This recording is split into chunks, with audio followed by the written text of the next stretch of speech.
Now, from WYDC TV, this is Big Fox News at 10.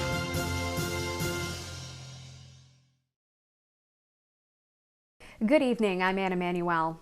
An Elmira School District principal was fired today after an investigation into a DWI-related crash in 2019. Former principal of Broadway Academy, Robert Bailey III, has been terminated by the Elmira Board of Education. This decision follows a hearing by a New York State Education Department hearing. Governor Hochul announcing that the state police have vastly increased their seizure of illegal guns in 2022.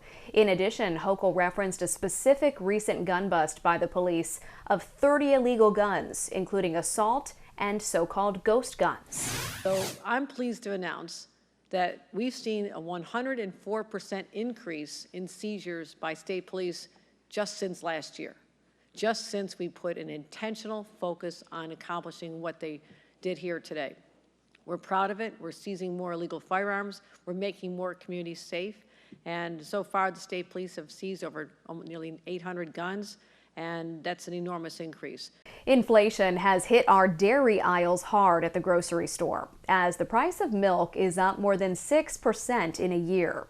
Our Josh Feldberg spoke to a local dairy farmer about the challenges facing the industry. Farming has become a forgotten field in the modern world.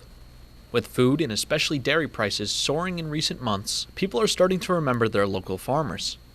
Big Fox went to Wilkins Dairy Farm in Bath today to learn more about how farmers are adapting to present life.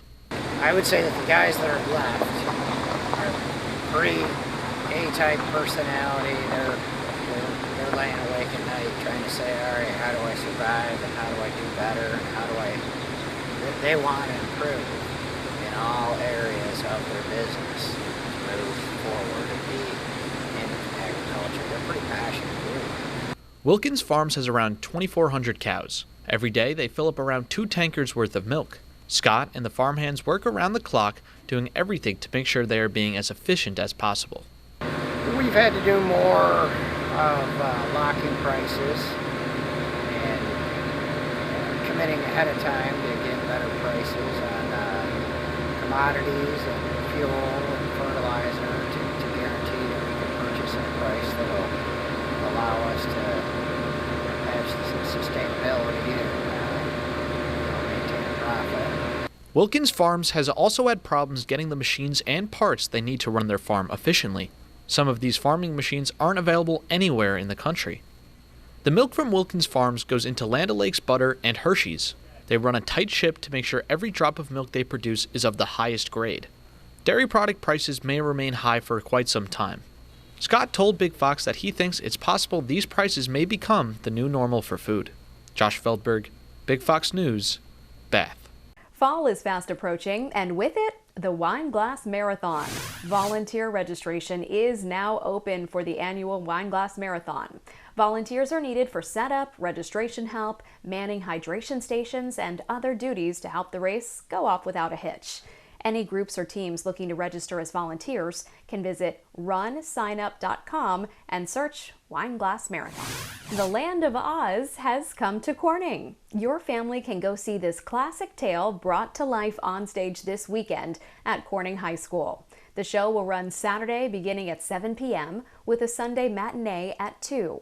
Buy your tickets at the door or visit the Corning Painted Post School District's website.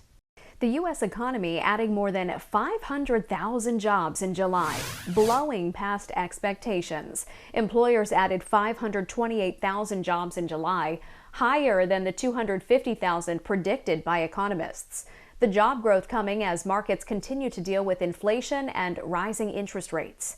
The Labor Department also announcing the unemployment rate fell to 3.5%.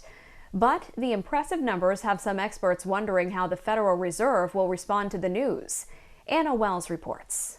The U.S. economy adding more jobs than expected last month. 528,000 jobs were added in July, up from 398,000 added in June. And for the first time in months, the unemployment rate dropped to 3.5%, matching a 50-year low. This is going to be troubling news for those in the financial markets that were looking for an impending top in interest rates. There were job gains in several areas, including construction, government, and hospitality. Wages also went up, rising at a 5.2% annual rate, still not keeping up with the pace of inflation. Friday's report makes it more likely that the Federal Reserve will increase rates again to bring down inflation, which sits at a 40-year high. There needs to be really a reconciliation of an economy which is still hot and inflation. While inflation has been coming down a little bit, this data is not deflationary at all. Despite the rate hikes, the pace of hiring has been fast this year, leading to higher pay for workers. But some economists wonder if the growth can continue.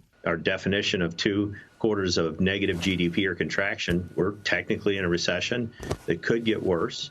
And if that's the case, we're going to see that impact jobs more and more on the negative side. The next report that economists will be watching comes next week with the release of the Consumer Price Index, a key indicator of inflation. Anna Wells, Fox News. The first busload of migrants from Texas arrives to New York City. Roughly 50 migrants were seen being dropped off at the Port Authority bus terminal in Manhattan today. The group of migrants were sent by Texas Governor Greg Abbott as part of his strategy to bring attention to the issue of illegal immigration in his own state. In addition to New York, more migrants are scheduled to arrive to Washington, D.C. from Texas by bus. Texas officials say they've sent more than 5,000 migrants to the nation's capital. It's a tourist destination and a way for people to travel between Staten Island and Manhattan. But a worker shortage leads to a decrease in service on the Staten Island ferry.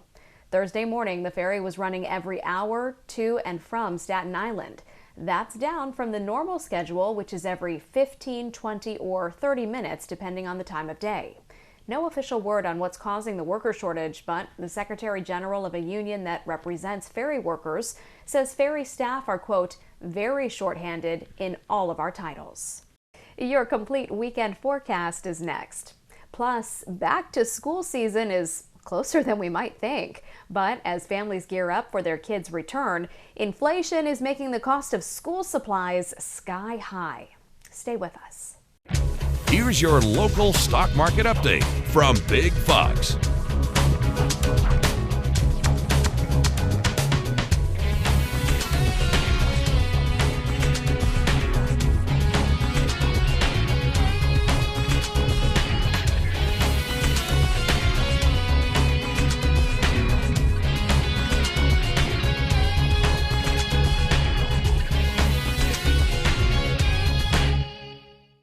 Now, your Twin Tiers forecast from Big Fox.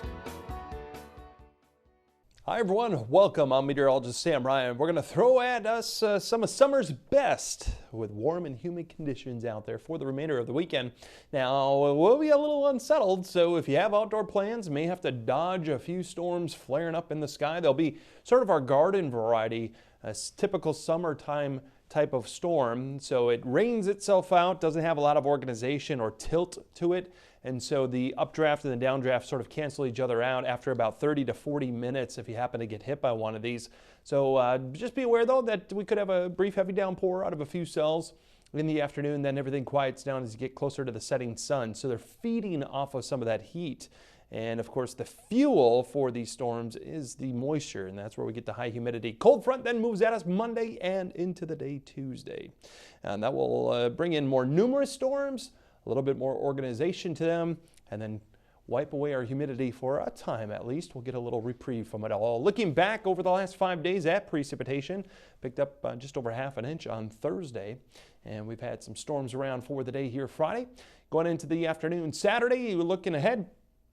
Again, we'll see some of those flaring up here into the afternoon, early evening hours, and then diminishing as we get just past 10 o'clock. It looks like 10, 11 o'clock, and then see a few more of those flaring up again for the day Sunday. So rainfall amounts expected to top out maybe up to around ½ an inch in a few spots. Otherwise, kind of a general guide around ¼ inch or so.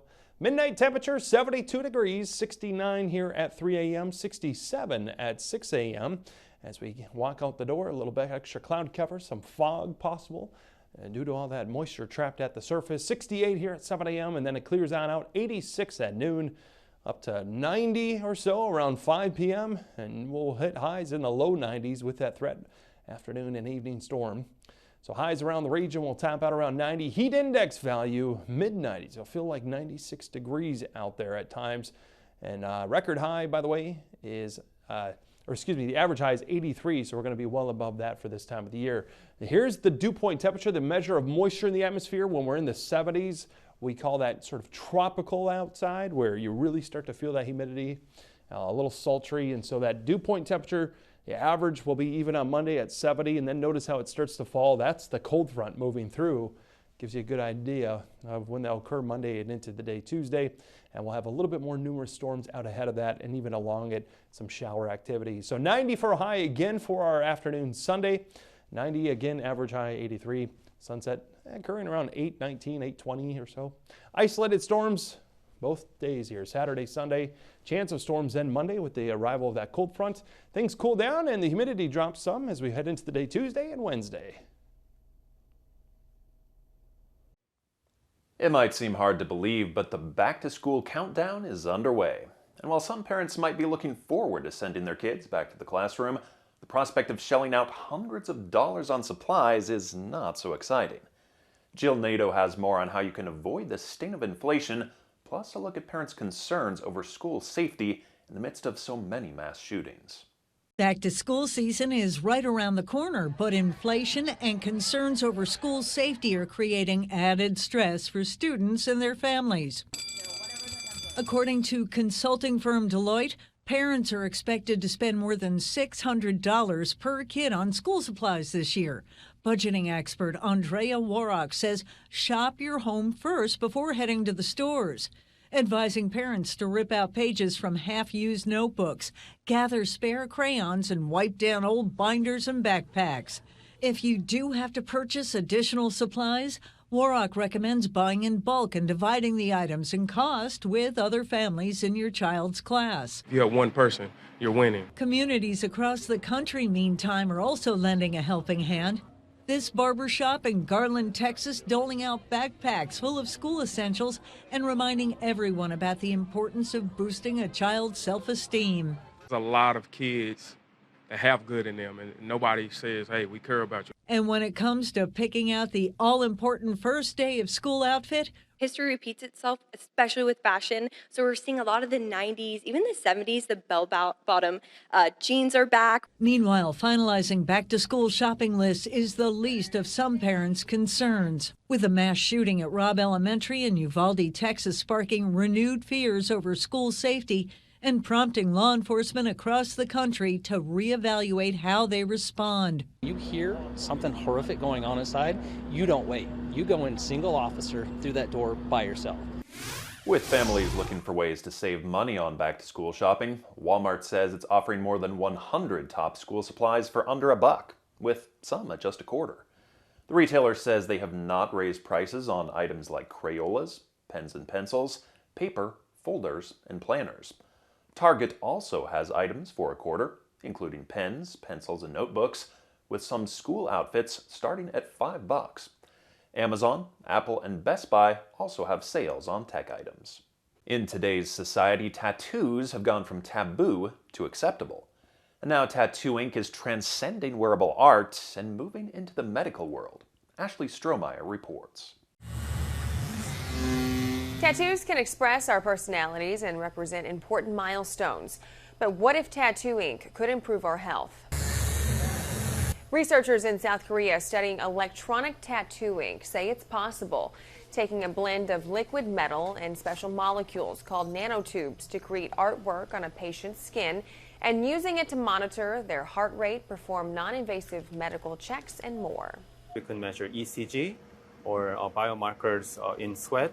And also we can use it as heater for physical therapy treatments. Scientists say the liquid metal creates an electric circuit on the skin, allowing medical devices to record a person's vital signs when touching the ink. By attaching carbon nanotubes on the surface of the liquid metal particles, we made it much more durable. When applied to the skin, even with rubbing, the tattoo doesn't come off. Besides being durable, the ink is comfortable on the skin and moves with the body.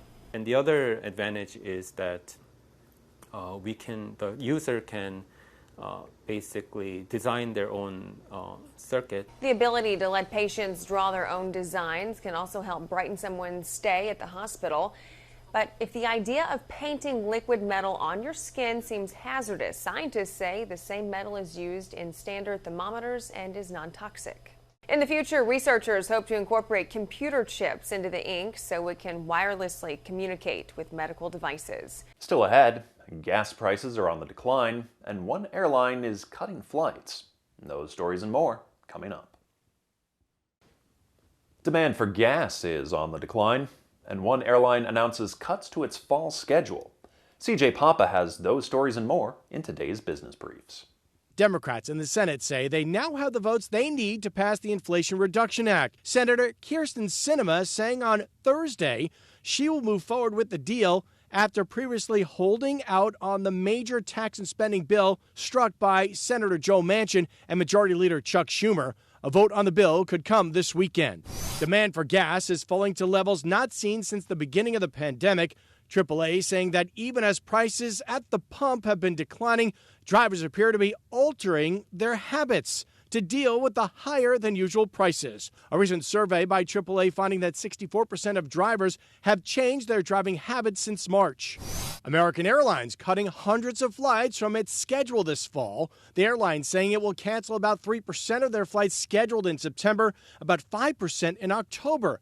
American is the latest airline to make these changes following a busy summer travel season that left many travelers dealing with delayed or canceled flights. Meanwhile, the Department of Transportation wants to make it easier for airline passengers to get refunds. They're proposing stricter rules for airlines that would require them to pay travelers back for significant changes or cancellations. That includes departure or arrival times changing by 3 hours or more for domestic flights or 6 hours or more for international flights. It's getting expensive to fill a cart at the grocery store, but some major retailers are offering customers ways to save money. According to the Consumer Price Index, food inflation rose 10% in June compared to a year ago, and that's forcing some shoppers to turn to cheaper alternatives. Some retailers are offering rewards programs or credit cards to help shoppers save. The Amazon Rewards Visa card gives customers 3% back when they shop at Whole Foods Market or Amazon.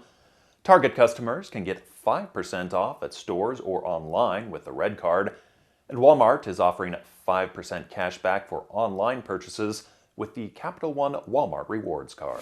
One potential horror story appears to be averted. Chocolate and treat maker Hershey's does an about-face and says, yes, there will be plenty of sweets for Halloween and trick-or-treating. Days ago, Hershey's said they would fall short of meeting demand thanks to supply chain issues from the Russia-Ukraine war and labor. But the company now says it will prioritize Halloween, and the same equipment making regular inventory also makes those Halloween treats. Halloween accounts for 10% of Hershey sales. What you eat could help prevent the onset of Alzheimer's disease. Researchers from some universities in Munich, Japan, and Ottawa say eating leafy greens like kale, spinach, or even broccoli, which have vitamin K, helps prevent human cells and tissues from undergoing a type of oxidation cell death. That cell process helps drive Alzheimer's onset. This new research helps understand how vitamin K is metabolized and could help start new therapies to prevent the oxidation cell death. The power of the sun can help some skin conditions, according to clinicians, but still be cautious to exposure. Health experts at the Cleveland Clinic say certain skin conditions, like psoriasis or eczema, can actually benefit from sun exposure. But the same sun that helps to heal is the sun that damages. Clinic experts say to limit your time in the sun to 5 to 10 minutes at a time to avoid melanoma risks. They also say to wear sunscreen to protect and use at least an SPF of 30. Doctors also say do not let the sun replace other treatments like light therapy or medications. Stay with us. We'll be back with more right after this. We want to leave you with a smile. It is still summer, but Oreo wants you to start thinking spice is nice now. Oreo is bringing back its pumpkin spice sandwich cookies well ahead of you, waiting for fall leaves and carving jack-o'-lanterns. The pumpkin spice cookies are golden cookies with pumpkin spice flavor in the orange cream. The fall favorite makes their reappearance on store shelves starting on August 15th for a limited time. I'm Scott Beadle. Thanks so much for watching.